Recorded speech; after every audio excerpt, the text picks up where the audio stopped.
नमस्कार। कभी सोचा है एक ऐसे उपमहाद्वीप पर राज करना जहां सैकड़ों भाषाएं और संस्कृतियां हों? ये तो लगभग नामुमकिन सा लगता है ना? फिर भी मुगलों ने ये कर दिखाया। तो आज हम यही समझेंगे कि ये विशाल साम्राज्य बना कैसे और आखिर में ये बिखर क्यों गया। तो इस पूरी कहानी को समझने के लिए हम इसे 5 हिस्सों में देखेंगे। सबसे पहले बात करेंगे उनकी नामुमकिन सी लगने वाली शुरुआत की। फिर देखेंगे उनके वंश और विजय को, उनकी ताकतवर एडमिनिस्ट्रेटिव मशीनरी को, और हाँ, आखिर में बात करेंगे उस विरासत की जो वो अपने पीछे छोड़ गए। तो मुगल साम्राज्य की कहानी की शुरुआत ही होती है एक बहुत बड़ी चुनौती से, और वो चुनौती थी भारत का विशाल आकार और उसकी अविश्वसनीय डाइवर्सिटी।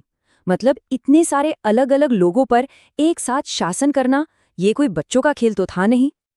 तो सवाल यही था कि इतने विविध लोगों और संस्कृतियों वाले उपमहाद्वीप पर आखिर राज किया कैसे जाए। देखिए, उनसे पहले भी कई सल्तनतें आईं और गईं, लेकिन कोई भी इस पहेली को लंबे समय तक सुलझा नहीं पाया। तो मुगलों ने ऐसा क्या अलग किया और उनकी विरासत कितनी गहरी है ना, इसका सबसे बड़ा सबूत आज भी दिल्ली में खड़ा है। सोचिए, जब भारत के प्रधानमंत्री लाल किले से देश को संबोधित करते हैं, तो वो असल में उसी सत्ता के केंद्र का इस्तेमाल कर रहे होते हैं जिसे मुगलों ने बनाया था। मतलब उनका असर आज भी जिंदा है। तो सवाल उठता है कि आखिर ये लोग थे कौन जिन्होंने इतना बड़ा साम्राज्य खड़ा कर दिया। चलिए उनकी जड़ों को देखते हैं और समझते हैं कि उनकी शक्ति की नींव कैसे रखी गई। अच्छा, एक बड़ी मजेदार बात है। मुगलों को ना खुद को मुगल या मंगोल कहलाना बिल्कुल पसंद नहीं था। क्यों? क्योंकि चंगेज खान का नाम क्रूरता और नरसंहार से जुड़ा था। तो उन्होंने क्या किया? उन्होंने अपने तैमूरी वंश पर जोर दिया। अब सवाल है, ऐसा क्यों? क्योंकि उनके पूर्वज तैमूर ने दिल्ली पर कब्जा किया था, और ये बात उन्हें भारत पर शासन करने का एक तरह का ऐतिहासिक हक देती थी। ये एक बहुत ही सोची समझी पॉलिटिकल पहचान थी। जो कहानी बाबर के काबुल पर कब्जे से शुरू हुई थी, वो देखते ही देखते एक ऐसी मिलिट्री फोर्स बन गई जिसे कोई रोक नहीं पा रहा था। आप अंदाजा लगाइए, सिर्फ 150 सालों के अंदर लगातार सैन्य अभियानों के जरिए मुगल साम्राज्य लगभग पूरे पूरे उपमहाद्वीप पर छा गया। ये एक हैरान कर देने वाली स्पीड थी। लेकिन इतने बड़े साम्राज्य के अंदर ही एक बहुत बड़ी कमजोरी भी छिपी हुई थी, और वो थी उत्तराधिकार का नियम। देखिए, मुगल ज्येष्ठाधिकार को नहीं मानते थे। मतलब ये नहीं था कि सबसे बड़ा बेटा ही राजा बनेगा। वो मानते थे सहदायिकी को, यानी विरासत सभी बेटों में बटेगी। और इसका नतीजा क्या हुआ? सिंहासन के लिए भाइयों के बीच लगातार बगावत और खूनी लड़ाइयां। और यही चीज साम्राज्य को अंदर ही अंदर कमजोर करती रही। देखिए, किसी साम्राज्य को जीतना एक बात है, पर उसे चलाना वो बिल्कुल दूसरी बात है। मुगलों की असली ताकत सिर्फ उनकी सेना में नहीं थी, बल्कि उनकी प्रशासनिक मशीनरी में थी। तो चलिए देखते हैं कि ये सिस्टम आखिर काम कैसे करता था। यहाँ मुगलों ने एक बहुत ही स्मार्ट स्ट्रैटेजी अपनाई। उन्होंने सिर्फ अपने तुर्की अमियों पर ही भरोसा नहीं किया। नहीं, जैसे जैसे साम्राज्य फैलता गया, उन्होंने ईरानी, भारतीय मुसलमान, राजपूत और यहाँ तक कि मराठों जैसे पावरफुल ग्रुप्स को भी अपने एडमिनिस्ट्रेशन में शामिल कर लिया। ये सिर्फ नौकरी देना नहीं था, ये असल में अपने संभावित दुश्मनों को दोस्त बनाने और साम्राज्य को मजबूत करने का एक तरीका था।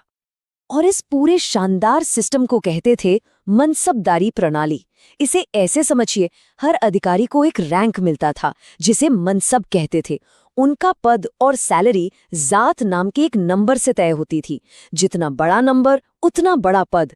और सैलरी कैश में नहीं मिलती थी, बल्कि जागीर के रूप में मिलती थी, यानी किसी इलाके से टैक्स वसूलने का अधिकार।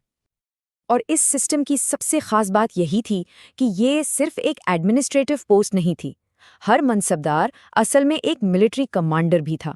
उन्हें अपने रैंक के हिसाब से एक फिक्स्ड नंबर में घुड़सवार यानी सवार रखने पड़ते थे, और यही मनसबदार और उनके सवार मिलकर मुगल सेना की रीढ़ की हड्डी बनते थे।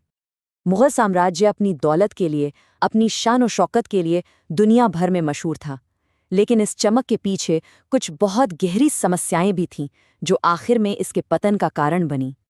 ये शायद मुगल साम्राज्य का सबसे बड़ा और चौंकाने वाला कॉन्ट्राडिक्शन था। मतलब जो लोग बाहर से आते थे, उनके लिए तो ये सोने चांदी की धरती थी, लेकिन इसी चमक के साये में आम लोगों की गरीबी दिल दहला देने वाली थी। अमीरी और गरीबी के बीच की खाई बहुत बहुत ज्यादा गहरी थी। ये आंकड़ा इस असमानता को बिल्कुल साफ कर देता है। जरा सोचकर देखिए, शाहजहां के टाइम में साम्राज्य के 60% से भी ज्यादा दौलत सिर्फ मुट्ठी भर 445 सबसे बड़े अधिकारियों के जेब में जा रही थी, और बाकी के जो हजारों अधिकारी थे उन्हें बचे हुए हिस्से से गुजारा करना पड़ता था। मतलब दौलत का बंटवारा इतना ज्यादा अनइक्वल था। अब देखिए, अकबर के समय में तो ये सिस्टम बिल्कुल ठीक-ठाक काम कर रहा था, क्योंकि तब जागीर से मिलने वाला रेवेन्यू अधिकारी की सैलरी के लगभग बराबर होता था।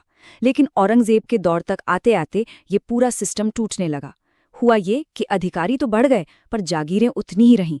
नतीजा, एक-एक जागीर पाने के लिए लंबा इंतजार, और जब जागीर मिलती भी तो जागीरदार किसानों से ज्यादा पैसा निचोड़ने की कोशिश करते, क्योंकि उन्हें अपनी सैलरी जो पूरी करनी थी। और इसकी सबसे बुरी मार पड़ी किसानों पर। तो इसका नतीजा क्या होना था? शोषण जब हद से बढ़ गया तो किसानों ने जमींदारों के साथ मिलकर विद्रोह करना शुरू कर दिया। ये वही किसान थे जो साम्राज्य की इकोनॉमी का आधार थे, और अब वही इसकी नींव को हिला रहे थे। तो साम्राज्य तो खत्म हो गया, लेकिन क्या मुगलों ने अपने पीछे कुछ छोड़ा भी? चलिए उनकी जो स्थायी विरासत है उस पर एक नजर डालते हैं। मुगल साम्राज्य भले ही खत्म हो गया हो, लेकिन उनकी सबसे बड़ी विरासत उनकी तलवारें या इमारतें नहीं थीं। नहीं, उनकी असली विरासत थी एडमिनिस्ट्रेशन का वो स्ट्रक्चर और शासन के वो आइडियाज जो वो पीछे छोड़ गए। उन्होंने एक ऐसा पॉलिटिकल ढांचा तैयार किया कि उनके बाद आने वाले शासक भी उसे नज़रअंदाज कर ही नहीं सके। और यहीं पर आकर हम एक बड़े सवाल पर रुकते हैं। जब कोई महान साम्राज्य बिखरता है तो उसका कौन सा हिस्सा आने वाले कल को, भविष्य को आकार देता है? मुगलों के मामले में जवाब था उनका बनाया हुआ ढांचा। उनकी राजनीतिक और प्रशासनिक विरासत उनके साम्राज्य से भी ज्यादा समय तक जिंदा रही।